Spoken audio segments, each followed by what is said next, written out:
Hello guys! ఈ విధంగా egg కారం దోస ట్రై చేసుకోండి. చాలా టేస్టీగా ఉంటది. దీనికి కావాల్సినయి ఏం లేదండి. దోస బ్యాటర్‌ని ఈ విధంగా ప్రిపేర్ చేసుకోవాలి. అండ్ అలాగే ఇప్పుడు ఒక మిక్సీ జార్ తీసుకొని 8-10 వరకి రెడ్ చిల్లీని యాడ్ చేసుకోవాలి. అండ్ అలాగే కొంచెం చింతపండు నానబెట్టుకున్న చింతపండుని యాడ్ చేసుకోవాలి. అండ్ అలాగే కొంచెం ఉప్పుని యాడ్ చేసుకొని మంచిగా మిక్సీ పట్టేసుకోవాలి. అండ్ అలాగే ఇప్పుడు ఒక గ్లాస్‌లో ఎగ్‌ని ఈ విధంగా బీట్ చేసుకోవాలి. అండ్ ఇప్పుడు పాన్ పెట్టుకొని ఈ విధంగా హీట్ అయిన తర్వాత దోసని వేసేసుకోవాలి. దోస వేసుకున్న తర్వాత మనం మిక్సీ పట్టుకున్న రెడ్ పేస్ట్‌ని ఈ విధంగా అప్లై చేసుకోవాలి. ఇప్పుడు మనం బీట్ చేసుకున్న ఎగ్‌ని యాడ్ చేసేసుకోవాలి. ఈ విధంగా మొత్తం స్ప్రెడ్ చేసుకున్న తర్వాత కొంచెం ఆయిల్‌ని యాడ్ చేసుకోవాలి.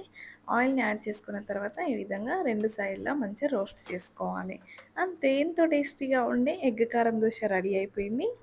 మీరు కూడా ట్రై చేయండి. ట్రై చేసి టేస్ట్ ఎలా ఉందో కామెంట్‌లో చెప్పండి. Thank you for watching. Subscribe చేయడం మాత్రం మర్చిపోకండి. Please do subscribe.